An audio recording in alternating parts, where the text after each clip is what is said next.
वर्ष 2023 और डीपीआर इस नाते से श्री अमित अग्रवाल दोनों की बधाई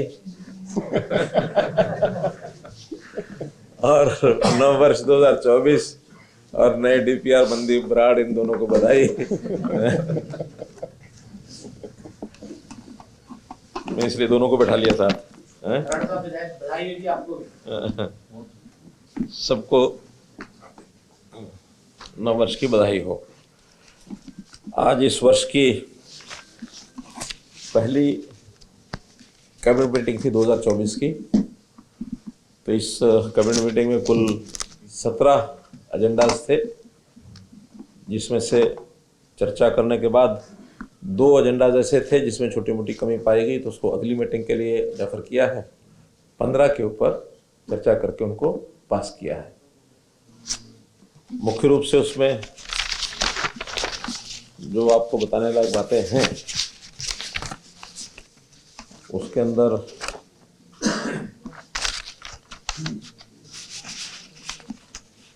फॉरेस्ट डिपार्टमेंट का एक एजेंडा था, जिसके अंदर चीफ वाइल्ड लाइफ वार्डन एक पोस्ट रहती है। उसमें यह था कि पहले डायरेक्ट आईएफएस भी लग सकते थे और नीचे से एचएफएस को प्रमोट करके भी लाते थे, लेकिन गवर्नमेंट ऑफ इंडिया के वहाँ से ही जो फॉरेस्ट डिपार्टमेंट है उन्होंने जो परिवर्तन किया, हमने यहाँ भी परिवर्तन उसका कर लिया है कि अब पोस्ट प्रमोशन से नहीं होगी, डायरेक्ट आईएफएस ही उसमें लग सकेगा। तो ये एक विषय जो कुछ नेचर लवर्स हैं, फॉरेस्ट के लोग हैं, उनके लिए मतलब ये हो सकती है। एक विषय वैसे तो उसका निर्णय पहले कर लिया था, आपको बता भी दिया होगा कि फिर भी आज कैबिनेट में फॉर्मली उसको क्लियर किया गया है कि ग्रामीण परिवारों के जो बिजली के जो पानी के बिल थे, वर्षों से पेंडिंग थे, डिफ़ॉल्ट अमाउंट काफ़ी बड़ी हो गई थी और 2013-14 में कभी टैंकियाँ बांटी गई थी। उन टैंकियों के हिसाब से उसी समय लागू किया था कि 20 रुपये महीना उनका पानी का बिल रहेगा। टैंकी लगने के बाद लोगों ने टैंकियाँ ले ली, पानी के बिल मुझे लगता कभी इशू भी हुए होंगे। अब डिपार्टमेंट को जब लगा कि ये विषय तुम्हारा पेंडिंग पड़ा है, उस समय उनके सबके बिल भेजे गए और जब ज़्यादा बिल लगे तो सब लोगों ने कहा कि इतने इतने साल के बिल एक साथ भेजे गए हैं। हमें भी लगा कि ये ठीक नहीं है, तो कम से कम जितना बिल कोई भी सामान्य व्यक्ति पे कर सकता है उतना ही उसको देना चाहिए। तो 2,000, 5,000, 10,000 बिल भी हो गए थे। हमने निर्णय लिया कि उन सब का अनुसूचित जाति के नाते से बिल का दर है 20 रुपये महीना, और जो अनुसूचित जाति गैर अनुसूचित जाति के बाकी अन्य लोग हैं उनकी जो बिल की रेट है उनका 40 रुपये महीना। तो सिर्फ 1 साल का जो है पेंडिंग पिछले प्रीवियस ईयर का वो लेंगे और बाकी सारे का सारा हमने माफ़ कर दिया है, इंक्लूडिंग इंटरेस्ट एंड पेनल्टीज सब माफ़ कर दिया। अब मैक्सिमम बिल अनुजाति परिवार का 240 रुपये और अदर देन अनुसूचित जाति वो 480 रुपये ये लेना है।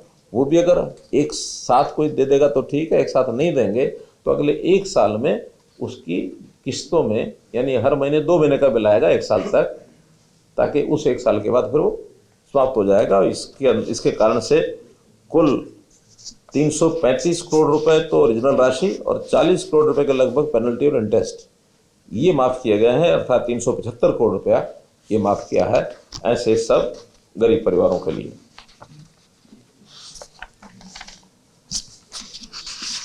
फिर इको टूरिज्म, हरियाणा में टूरिज्म को बढ़ावा दिया जाए, इसके लिए बहुत समय से हम प्रयत्न कर रहे हैं। खास करके जब हमने देखा कि टूरिज्म डिपार्टमेंट के नाते से, चाहे वो मोरनी में टिकरताल है या फिर गुड़गांव में दमदमा है अथवा ढोसी पहाड़ पर भी एक प्रोजेक्ट जो है वो क्लियर हो गया है रोपवे का, और इस प्रकार के कई छोटे छोटे प्रोजेक्ट्स बढ़ा रहे थे, वो सब टूरिज्म डिपार्टमेंट की ओर से लागू किए गए थे। फॉरेस्ट डिपार्टमेंट को लगा कि कुछ एरिया प्रोटेक्टेड एरिया है या फॉरेस्ट एरिया है, वहाँ टूरिज्म डिपार्टमेंट की पॉलिसी लागू नहीं होती, तो जो फॉरेस्ट एरिया और प्रोटेक्टेड एरिया है वहाँ फॉरेस्ट डिपार्टमेंट ने अब इको टूरिज्म की पॉलिसी ये लागू की है, उसको भी आज क्लियर कर दिया है। खास करके उसमें जैसे स्कूल एजुकेशन के टूर्स हैं या ट्रैकिंग है या अन्य जितने भी नेचुरल हाँ होम स्टे पॉलिसी है, नेचर कैंप्स हैं, इको फ्रेंडली अकोमोडेशन है, वाइल्ड लाइफ व्यूइंग है, एडवेंचर स्पोर्ट्स हैं, हर्बल इको टूरिज़्म है, मेडिकल हेल्थ एक्टिविटीज़ हैं, रिलीजियस कल्चरल इको टूरिज़्म है, visitors interpretation centres, conservation education, ऐसी जो फैसिलिटीज़ हैं ये सब उसमें फॉरेस्ट की ओर से भी लागू होंगी ताकि हरियाणा के अंदर इसको ठीक से लागू किया जा सके। ग्रामीण चौकीदार, इनके लिए वैसे तो कुछ घोषणाएं कर दी थी, हमने लागू कर दी थी, और उसमें मुख्य रूप से उनकी जो मंथली ऑनरेरियम 7,000 रुपये से 11,000 रुपया ये महीने का कर दिया हमने, पहले से लागू हो गया है। यूनिफॉर्म अलाउंस 2,500 रुपये की बजाय 4,000 रुपये पर एनम किया है। Cycle allowance in 5 years, one time in 5 years, ये 3,500 रुपया उनको ई-रुपी का कूपन मिलेगा ताकि वो साइकिल ही खरीद सकें और कुछ ना ले सकें। और डेथ रजिस्ट्रेशन में उनको पहले 300 रुपया प्रति डेथ, गांव में कोई डेथ होती है तो उसको रजिस्ट्रेशन करना होता है, 300 रुपया मिलता था, उसको उन्हें 400 रुपया प्रति केस ये किया है। और एक चीज़, सेवानिवृत्ति के बाद 65 साल की आयु में उनको सेवानिवृत्ति होती है तो एक मुश्त 2 लाख रुपए की वित्तीय सहायता। मुख्य रूप से ये बिना कैबिनेट के एजेंडे के नहीं आ सकता था, तो ये आज क्लियर कर दिया हमने कि अब रिटायरमेंट के समय 2 लाख रुपया एक मुश्त वित्तीय सहायता ये ग्रामीण चौकीदारों को मिलेगी। सामाजिक सुरक्षा पेंशन, इसी तर्ज पर कुछ दुर्लभ बीमारियां हैं जिसकी संख्या 55 है, और जो राष्ट्रीय दुर्लभ रोग नीति ऐसी जो डिजीज हैं उसमें दर्ज है, वो उन सबको भी परिवार की आय जिसकी 3 लाख रुपया या इससे कम है उनको उसी रेट पर, जैसे ओल्ड एज पेंशन का रेट होता है 3,000 रुपया पर महीना, ये उनको दी जाएगी। एक विशेष अंतर इसमें यह है कि सामान्यतः जो बाकी वर्गों को 3,000 रुपये महीने की जो पेंशन मिलती है उसमें अन्य कोई पेंशन अगर ले रहा है इन 3,000 से ज़्यादा तो उसको 3,000 रुपये नहीं मिलती, और 3,000 से कम किसी को मिलती है तो difference between 3,000 and the pension he is getting, वो डिफरेंस उसको दिया जाता है। लेकिन इस केस में ये जो बीमारियां हैं इसमें पहले भी अगर कोई किसी प्रकार की पेंशन ले रहा है उसका इससे कोई संबंध नहीं रहेगा। पहले वाली पेंशन के इन एडिशन टू दैट उसके अतिरिक्त ये 3,000 रुपये महीना ये पेंशन को दी जाएगी। लगभग ऐसे 1,000 व्यक्ति हैं पीड़ित हैं जो इन दुर्लभ बीमारियों से, इन सबको प्रति माह 27 लाख रुपया अर्थात वार्षिक 3 करोड़ 30 लाख रुपया ये इसका अनुमानित जो है व्यय इस पर होगा।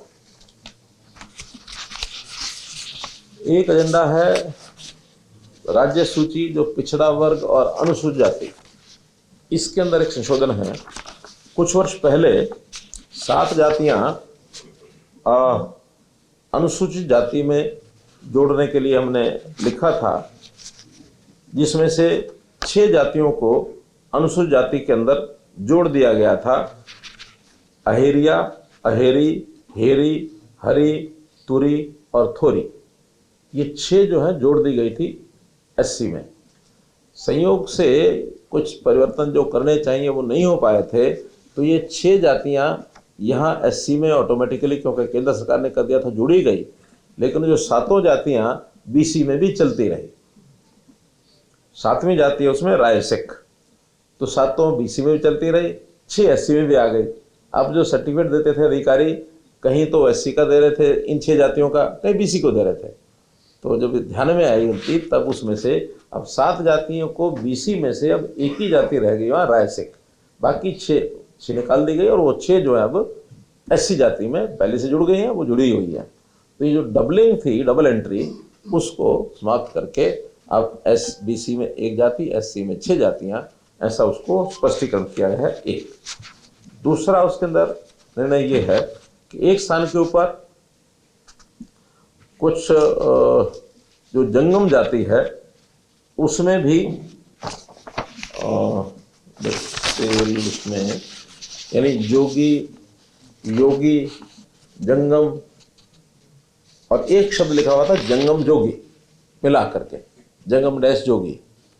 अब जोगी चूंकि अलग से भी इसमें आया हुआ है और एक जगह जंगम जो भी दोनों लिखा हुआ है, तो जंगम समाज ने कहा कि हमारा केवल जंगम है, जोगी नहीं है। तो उसमें इतना ही परिवर्तन किया है कि वहाँ जंगम जोगी जहाँ इकट्ठा लिखा था वहाँ जोगी हटा के केवल जंगम कर दिया और जोगी अलग से वहाँ पहले से लिखा हुआ ही है। तो एक टेक्निकल सी एरर है, इसको ठीक किया गया है। कुल मिलाकर के मित्रों,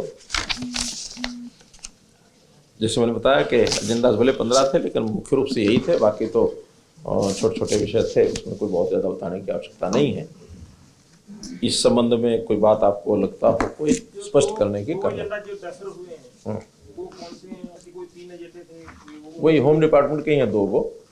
उसमें एक है डेड बॉडी का सम्मानजनक संस्कार किया जाए, उसके लास्ट राइट्स जो हैं सम्मानजनक तरीके से हों। उसमें कुछ प्रावधान 1-2 ऐसे थे जो कैबिनेट के हमारे साथियों ने जिस पर कहा कि हाँ ये थोड़ा सख्त है, उसको नहीं करना चाहिए, तो फिर वो दोबारा से उसको अगले कैबिनेट मीटिंग में लाएंगे और फिर से उसको करेंगे। वरना डेड बॉडीज़ का जो दुरुपयोग हो रहा है वो बहुत ज़्यादा हो रहा है। और डेड बॉडी हमारे लिए मानव व्यक्ति की डेथ हो गई तो डेड बॉडी भी अपने आप में सम्मानित एक वो है, उसका संस्कार उस ढंग से ही होना चाहिए। तो उसकी जो दुर्गति होती थी उसको नहीं करेंगे। और दूसरा उसमें था पार्टीशन एक्ट के अंतर्गत कुछ डेफिनेशंस थी।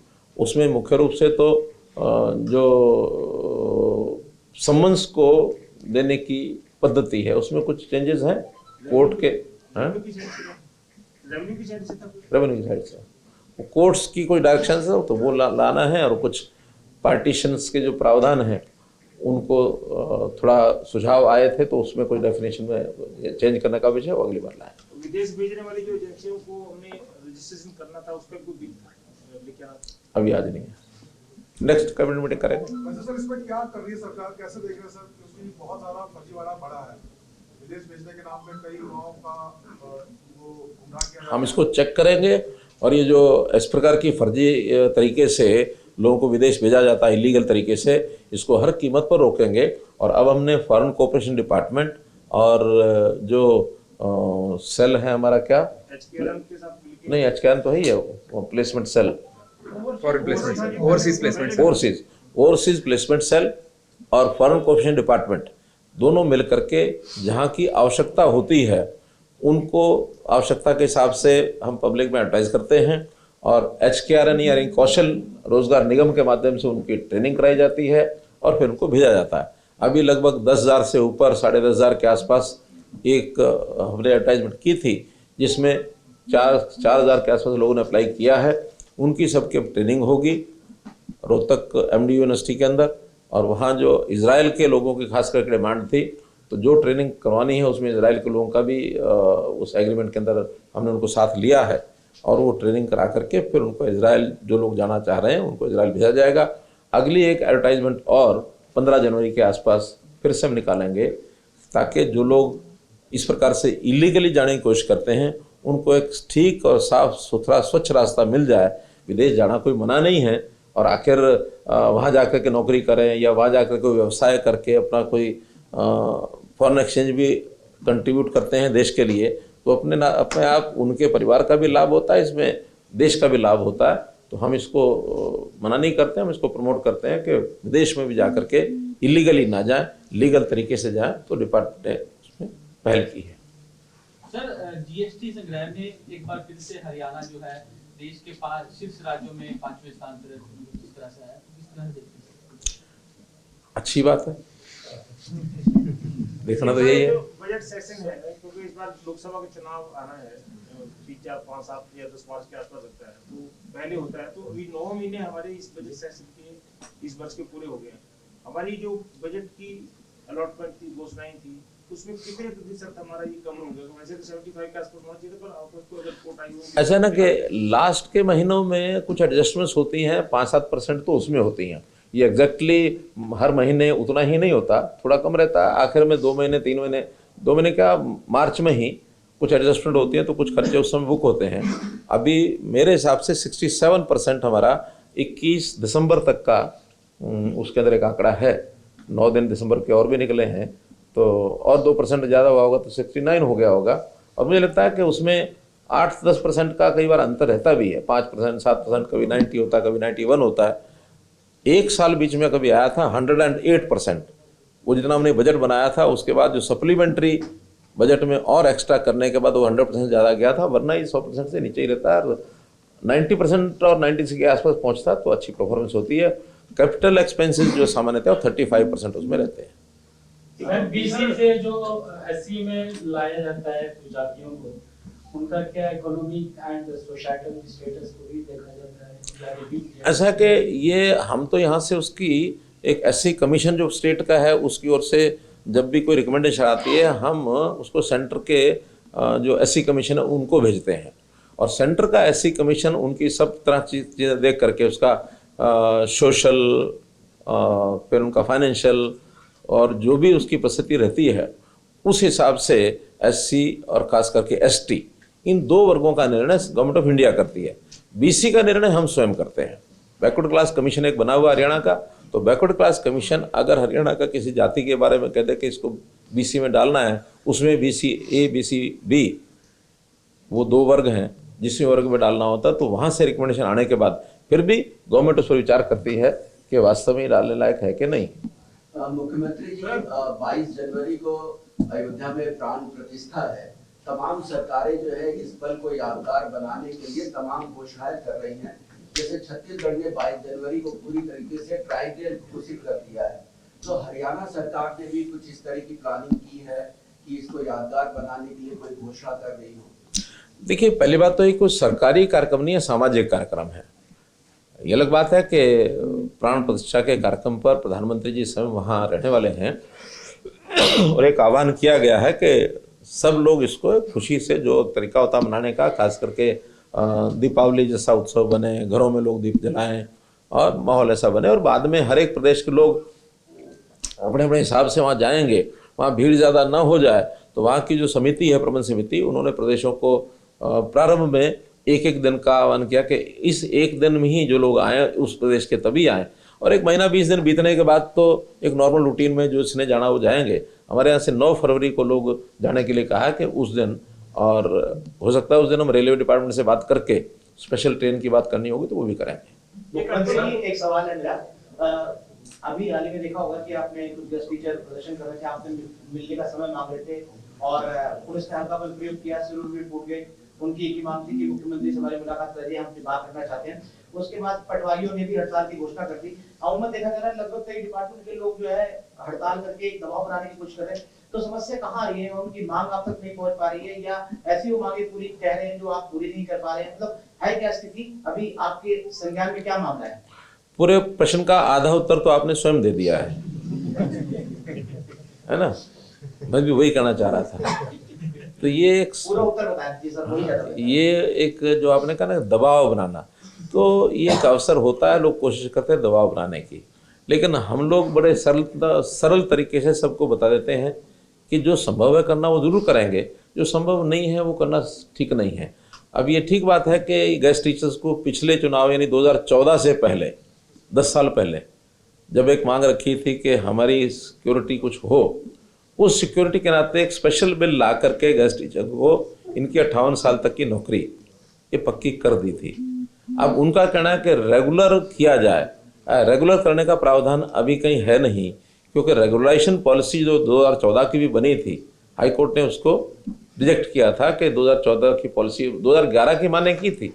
2011 की पॉलिसी के हिसाब से अगर कोई रेगुलर करने की किसी की स्थिति हो, हम पहले भी किए हैं, आगे भी करेंगे, लेकिन 11 के बाद 14 को स्पेशली हाईकोर्ट ने कहा था कि आगे किसी प्रकार की कोई रेगुलेशन पॉलिसी स्टेट नहीं लाएगी, क्योंकि इसको बैक एंट्री माना गया है। रेगुलर भर्ती के नाते हमारा प्रोसेस सारा पहले भी चल रहा है, आज भी चल रहा है। हाँ, उस रेगुलर भर्ती को भी रोकने में एक गैंग लगा हुआ है, उस गैंग के साथ हमारी लड़ाई चल रही है, तो उस गैंग वो न रोक पाए तो हम हर दिन उसके ऊपर विचार करते हैं कि कहीं ऐसी कमी कोई ना रह जाए जिसमें फिर उनको कोर्ट में जा करके और कोई बदमाशी करने का और अवसर मिल जाए। हाँ जी, गैंग का नाम ही बता दीजिए। भर्ती रोको गैंग। सर संसद में हाल ही में एक रिपोर्ट पेश हुई है जिसमें हरियाणा के संसद में हाल ही में एक रिपोर्ट पेश हुई थी जिसमें हरियाणा के 17 डिस्ट्रिक्ट्स का जो वाटर है, वो ड्रिंकिंग वाटर है, वो पॉइजनस स्टेट में पाया गया है। तो इसको लेकर एनजीटी ने भी एक स्लो मोटो लिया है और हरियाणा सरकार से पूछा भी है कि इसको लेकर गवर्नमेंट के खैर मुझे ये रिपोर्ट इस ढंग से तो नहीं पता कि पॉइजनस पाया गया, बस के हाँ वो तो मात्रा अलग अलग होती है। ये मात्रा तो प्राय सब जगह मिलती है, कम है या ज़्यादा है। ठीक है कि जहाँ पोल्यूटेड वाटर है उन इलाकों में ये सब है, लेकिन उसको खास करके जहाँ इंडस्ट्रियलाइजेशन हो गया, जहाँ इस प्रकार का केमिकल इंडस्ट्री खास करके जहाँ ज़्यादा है, कुछ जिलों में ऐसा है, तो उसको ठीक करने के लिए हम लगे हैं। और उसके जितने भी CET प्लांट्स हैं उन सब के ऊपर हम ध्यान दे रहे हैं। खासकर जगाधरी है, पानीपत है, हमारा फरीदाबाद है, तो ऐसे कुछ डिस्ट्रिक्ट्स हैं हमारे चिन्हित हैं, उसके ऊपर हम पूरा काम कर रहे हैं। और जितना स्पीड से हरियाणा काम कर रहा है, चाहे उसके अंदर घग्गर का एरिया और चाहे उसके अंदर यमुना का एरिया, इसके ऊपर स्पीड से हम काम कर रहे हैं। हम भी चाहते हैं कि जल्दी जल्दी ये हो, लेकिन क्योंकि डेवलपमेंट के काम में इंस्टॉलेशन के उसमें टाइम लगता है, तो उस टाइम के हिसाब से हम कभी भी गंदा पानी को कहीं डालने के लिए तैयार नहीं है। बल्कि हम तो दिल्ली को भी आग्रह करते हैं कि जो हम पानी जिस लेवल का देते हैं, सोनीपत से एंटर करता है, दिल्ली पार करने के बाद ओखला में जो मिलता है, बहुत बुरी स्थिति में वो सारा काम। और हमारे भी 3 डिस्ट्रिक्ट उससे अफेक्टेड हैं, फरीदाबाद, पलवल और नू। उन तीनों जिलों में आगरा कैनाल का जो वाटर जाता है, जो यहाँ से ओखला बैराज से निकलता है, वहाँ तीनों जिलों में बहुत बुरी स्थिति से वो पानी पहुँचता है। तो उसके ऊपर भी ध्यान कर रहे हैं, फिर भी सब मिलकर के इसके बाद और काम करें। चलो आप पहले आप फिर नगर निगम के चुनाव पेंडिंग है सर, उसको लेकर सियासत की अभी चुनाव लोकसभा से पहले या बाद में? देखिए अभी कल भी चुनाव आयोग के लोगों से मैंने बातचीत की थी कि भी कौन कौन सी कमी कहाँ कहाँ रह गई है। कुछ 2-3 स्थानीय ऐसे बचे हैं, उसमें नगर निगम भी हैं, नगर परिषद भी हैं, नगर पालिकाएँ भी हैं, जिनकी वार्डबंदी का काम है। ज़्यादातर वार्डबंदी काम पूरे हो गए हैं। हाँ, उसमें रिजर्वेशन का काम, वार्डबंदी के बाद रिजर्वेशन का काम होता है। महिलाओं के लिए रिजर्व होती हैं, SC के लिए, BC के लिए, तो रिजर्वेशन का काम भी काफ़ी हो चुका है। और मैं समझता हूँ जैसे ही वो कंप्लीट हो जाएंगे और 1-2 रह भी जाएंगे तो उनको छोड़ देंगे, बाकी सब कराएंगे बहुत जल्दी। उसका कोई टाइम टेबल अगर जैसे ही कंप्लीट हो जाता नीचे काम, हमने उसको डाल दिया है, क्योंकि अभी 4 तारीख को ही 5 नगर निगम तो 4 जनवरी को ही उनकी टाइम पूरी हो रही है, तो बहुत जल्दी कल ही हो रहा है उसका, बहुत जल्दी कराने की कोशिश कराएंगे। पहले आप सर इजराइल भेजने की बात पहले की थी, भर्ती की जा रही है, भर्ती निकाली गई थी। एक आपने बात की थी कि अफ्रीका में भी खेती के लिए किसानों को भेजा जाएगा, हरियाणा किसानों को। सर वो क्या योजना है? वो योजना ये है कि बहुत सी देशों में ज़मीन बहुत है, उनके किसान और उनकी आबादी कम है। किसान भी जितनी टेक्निक हम यहाँ हरियाणा में जिस टेक्निक से लोगों को खेती करना सिखा रहे हैं, और जितना हरियाणा किसान मेहनती भी है, तो मेहनत करके, क्योंकि यहाँ लैंडलॉक स्टेट होने के नाते से ज़मीन बहुत कम है, और ज़मीन जो है धीरे धीरे इंडस्ट्रियलाइजेशन के कारण से, डेवलपमेंट के कारण से कम भी होती जा रही है। तो इसलिए ज़मीन हमें जहाँ भी कहीं उपलब्ध होती है किसानों को वहाँ पहुँचते हैं। अभी पिछले 3-4 साल पहले मध्य प्रदेश में काफ़ी जिलों के अंदर ज़मीन जो है सस्ती भी मिलती थी और वहाँ खाली भी पड़ी थी। डेवलपमेंट करने के लिए किसान यहाँ से गए कर रहे हैं। अब अफ्रीका के जो देश हैं वहाँ ज़मीन बहुत खाली है, और वहाँ के जो इन्वेस्टर्स थे, मेरी उनसे जो बातचीत हुई, उन्होंने कहा कि आप हमारे यहाँ आइए, 50,000, 1 लाख, 2 लाख हेक्टेयर जितनी ज़मीन चाहिए हमसे आप MOU करें। अभी वर्बल बात हुई है, लेकिन एक फॉर्मल MOU उनसे हम करेंगे, और फॉर्मल MOU करने के बाद फिर हम किसानों को इनवाइट करेंगे कि जो वहाँ जाना चाहते हैं उनको कुछ सहायता भी करनी होगी, हम सहायता भी करेंगे, ताकि जाकर के इक्का दुक्का नहीं, समूह में जाएं, ज़्यादा अच्छा रहता, ताकि समूह के नाते से उनकी सुरक्षा, उनकी बाकी सारी चीज़ें, फिर दूसरे देश में जाकर के इतना आसान भी नहीं होता करना, लेकिन हम ट्रेनिंग भी देंगे, सहायता भी करेंगे। अगर जाकर करना चाहेंगे तो भेजेंगे। सर आपके जनसंवाद कार्यक्रम काफी प्रगति वाले रहे हैं, तो इनकी कुछ समीक्षा हुई, कितने कार्यक्रम हो चुके हैं और कितने जिले आपके हो चुके हैं और बाकी अभी आने वाले? ऐसे हर जिले में कार्यक्रम चल रहा है। मैंने कल भी एक स्टेटमेंट दी थी कि लगभग 60% हमारे कार्यक्रम हो चुके हैं, 40% अभी बाकी हैं। 25 जनवरी तक ये चलेंगे। अभी ग्रामीण क्षेत्र के अंदर सब कार्यक्रम पूरे कर रहे हैं, और जैसे ही ग्रामीण कंप्लीट हो जाएंगे फिर वहाँ के जो रथ हैं उनको शहरी क्षेत्रों में भेज करके शहर के भी पूरे कराएंगे, और बहुत आसानी से हम 25 जनवरी के सारे कार्यक्रम कर लेंगे। बहुत अच्छा एक रिस्पॉन्स है। ऑन एवरेज 500 से लेके 800 तक अलग अलग ज़िलों में लोग आ रहे हैं, और जहाँ 800 का मतलब है कहीं वहाँ 1200-1500 भी होते तो कहीं 200-300 रह जाते हैं। एवरेज का जो है वो 800-900 तक भी पहुँच गया। अच्छे कार्यक्रम, बल्कि हरियाणा जो है इसमें सारे देश में, क्योंकि डाटा सारे देश का मिलता है, Haryana at the top of the all the states. विकसित भारत की बात हो रही है। विकसित भारत, हाँ। उसमें संकल्प यात्रा के साथ देखता हूँ वहाँ की उपलब्धियां बताते हैं और अपने जनसंवाद कार्यक्रम करके लोगों की समस्याएं सुन रहे हैं। तो टोटल 60% जो आप कह रहे हैं हो गया है। कितने इसमें कार्यक्रम में लोगों की शिकायतें या लोगों की जो डिमांड्स जो आई हैं, जो हमारे पोर्टल भी सब जगह आती हैं, कहीं 100, कहीं 200, कहीं 50, कोई ऐसी जगह इसमें अटेंड कर चुके हैं इतने लोग जो अगर कुछ मैंने बताया ना कि ऑन एवरेज अब 700-800 भी लगाएंगे कितने। अभी तो सर हो गए करीब 800 के हिसाब से जोड़ा था, करीब 25 लाख से ऊपर लोगों ने प्लस अटेंड कर लिया। 25 लाख प्लस। ये तो पूरे देश में चल रहा है। आपसे जो व्यक्तिगत जनसंवाद कार्यक्रम वो नहीं, अब व्यक्तिगत जनसंवाद और ये हमारा विकसित भारत संकल्प यात्रा, इसको मिला दिया है। अब पहले मैं अलग कर रहा था उसको, लेकिन वो भी एक गांव का ही कार्यक्रम होता था। अब उसमें शायद स्पीड में और समय लग सकता था हमें, लेकिन अब चूंकि एक सरकारी कार्यक्रम के नाते केंद्र की ओर से आ रहा है, सब जिलों में रथ भी आ गए, सब हो गया। उसमें हमारे MLAs हैं, हमारे सांसद हैं, मंत्री हैं, जहाँ ये नहीं जा सकते हैं तो और जो स्थानीय नेता जितने हैं वो सब जाते हैं। इसलिए सारे के सारे उसमें कवर हो जाएंगे। 25 जनवरी तक ये काम जनसंवाद और ये जो संकल्प यात्रा ये सारा कंप्लीट हो जाएगा। उसमें जो भी शिकायतें या डिमांड्स जो आती हैं उसको हम पोर्टल पर डालते हैं। कल डेट तक कोई 56,000 ऐसी डिमांड्स और वो जो हमारी शिकायतें हैं वो डल चुकी हैं और उसके अंदर रेगुलर काम चल रहा है उसमें। सर वैसे आपने बताया भी है पहले, ये कोई संभावना अभी लोकसभा के साथ विधानसभा चुनाव करवाने की बन रही है? मैंने बताया हम तैयार हैं, बाकी हमारे हाथ में नहीं है। जब तक हम कैबिनेट से विधानसभा को डिसॉल्व करने का फैसला नहीं करेंगे तो चुनाव करा नहीं सकते। नहीं, 6 महीने पहले करा सकता है। हम नहीं भी करें तो 6 महीने पहले चुनाव आयोग अगर चाहे तो यूनिलेटरी डायरेक्शन देके करा सकता है कि नहीं अब 6 महीने बाकी बचे हैं और वो करा सकते हैं। सामान्यतः तो नहीं करता। नहीं, अब तो उनके अधिकार है, उनका अधिकार उनका है, वो कराना चाहे करा सकते हैं। कोई अभी तक नहीं। केजरीवाल जो तीसरा सम्मन भी नहीं गए, स्किप कर दिया, आज फिर तीसरी बार ईडी ने बुलाया था, इस पे क्या कहेंगे? मैं तो ये कहूंगा कि आपको केजरीवाल से पूछना चाहिए। भारत जोड़ो यात्रा के बाद भारत न्याय यात्रा की शुरुआत वो कर रहे हैं, हालांकि इसमें हरियाणा शामिल नहीं है। हरियाणा इस बार, पहले हरियाणा में भारत जोड़ो यात्रा चली थी, इस बार भारत न्याय यात्रा हरियाणा में शामिल नहीं है, क्या कहेंगे? हरियाणा में एक दूसरे का जो अन्याय कर रहे हैं वो वही है। किससे न्याय मांग रहे हैं, किसके लिए मांग रहे हैं?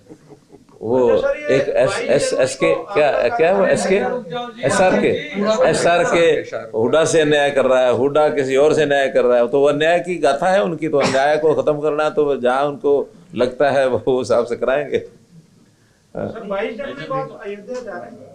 नहीं, मैं नहीं जा रहा। मुख्यमंत्रियों को ये कहा गया है कि बाद में जो निश्चित दिन है, खास करके 9 फरवरी, मुख्यमंत्री सब अपने प्रदेश के लोगों के साथ वहाँ जाएं, ऐसी अपेक्षा है। जाना नहीं जाना उस समय की देखेंगे, लेकिन वहाँ एक निश्चित सूची में अभी मुख्यमंत्रियों को छोड़ा है। बाकी प्रदेश के और देशों के, यानी बाकी प्रदेशों के और जो लोग हैं, सांस्कृतिक लोग हैं, धार्मिक लोग हैं, उस प्रकार के लोग हैं, तो प्रधानमंत्री वहाँ रहेंगे, मुख्यमंत्री अलग से अपने अपने कार्यक्रम। 6 जनवरी को राष्ट्रीय अध्यक्ष आ रहे हैं, कोई विशेष राष्ट्रीय अध्यक्ष जी का घर है। सीएम साहब, विपक्ष के निशाने पर HKRN है, उनका साफ तौर पे कहना है कि पहले जो ठेकेदारी प्रथा को खत्म करने की कोशिश की गई थी, अब सरकार दूसरी ठेकेदार बन चुकी है। और साथ ही साथ इजराइल भेजने के मसले में उन्होंने कहा कि इजराइल में जो हालात बने हुए हैं, ऐसी स्थिति में सरकार किस बिना पर उन्हें भेज रही है इजराइल, और क्या उनकी सुरक्षा को लेकर क्या कुछ रिस्पॉन्सिबिलिटी जो है वो सरकार ने ली है? देखिए, पहली बात तो है कि अच्छी अच्छी चीज़ों को अपने निशाने पर वो रखें हैं, तो मुझे अच्छा लगता है। HKRN को उन्होंने निशाने पर लिया है, जैसे पहले फैमिली ID को लिया था, पहले पोर्टल को लिया था, अब उन्होंने ये HKRN को ले लिया है। तो जो चीज़ें ठीक चीज़ें हैं, अच्छी चीज़ें हैं, उनको निशाने पर लेंगे तो जनता उनको निशाने पर ले लेगी, ठीक है ना। HKRN इन सब समस्याओं की निजात दिलाने के लिए एक हमने निगम बनाया है, और वो आज भी उसकी जो उपयोगिता है वो उनको समझ में नहीं आ रही है। आज जो लोग जो उस नौकरी को कर रहे हैं, जो आउटसोर्सिंग पर जो उनके साथ अन्याय होता था, जो उनके साथ एक प्रकार से शोषण होता था, उस सब से बच गए हैं।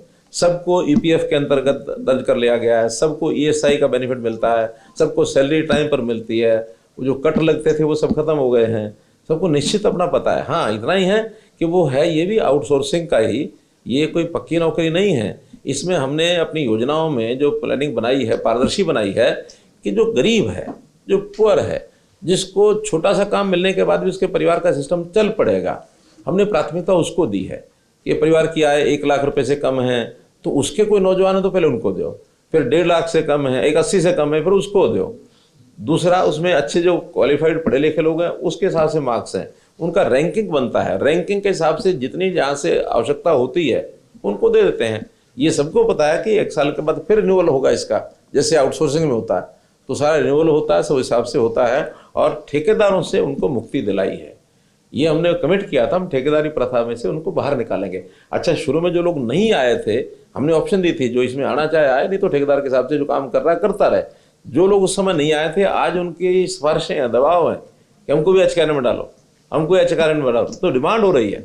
अगर ये इस प्रकार का होता तो फिर लोग डिमांड क्यों करते। और मैं कहता हूँ एक अच्छी चीज़ हमने शुरू की है और वो इसको टारगेट पर ले रहे हैं, तो कम से कम जिनको इनका लाभ हो रहा है वो तो सब उनके विरोध में खड़े ही हो जाएंगे। HKRN में उनके जो सिस्टम ठेकेदारी के माध्यम से जिनके जुगाड़ बैठे हुए थे वो जुगाड़ खत्म हो गए, इसलिए उनको HKRN गलत लग रहा है। जो अब 60,000 की विशेष चर्चा में बोला था लोगों ने। हाँ। सर, जो 60,000 की भर्ती की आप बात कर रहे हैं ना, उसमें एक नया विषय जो अभी हाईकोर्ट में गया, सामाजिक आर्थिक मानदंड के जो 5 अंक हैं, उसकी वजह से सर ग्रुप सी के जो आपने उस दिन भी कहा था जैसे स्टे हटेगी 18 दिन में पेपर ले लेंगे, लेकिन वो सामाजिक आर्थिक मानदंड पे फिर रोक लगी उन नौकरियों की। जो बाकी बचे ग्रुपों के पेपर उनके बारे में अगर आपकी कोई चर्चा हुई HSC चेयरमैन से? मेरी चर्चा हुई है और उसमें यही है कि 5 अंकों पर कोई रोक नहीं लगी है। वो 5 अंकों के हिसाब से तो HKRN का जो रिजल्ट पहला टेस्ट है, क्योंकि स्टाफ सिलेक्शन कमीशन में CET का 2 टेस्ट हैं ग्रुप सी के। एक पहला टेस्ट जनरल टेस्ट है सबका, वो एलिजिबिलिटी टेस्ट है, उसमें 5 अंकों के साथ एक सिलेक्शन हो चुकी है, 3.25 लाख लोग उसमें पास कर चुके हैं।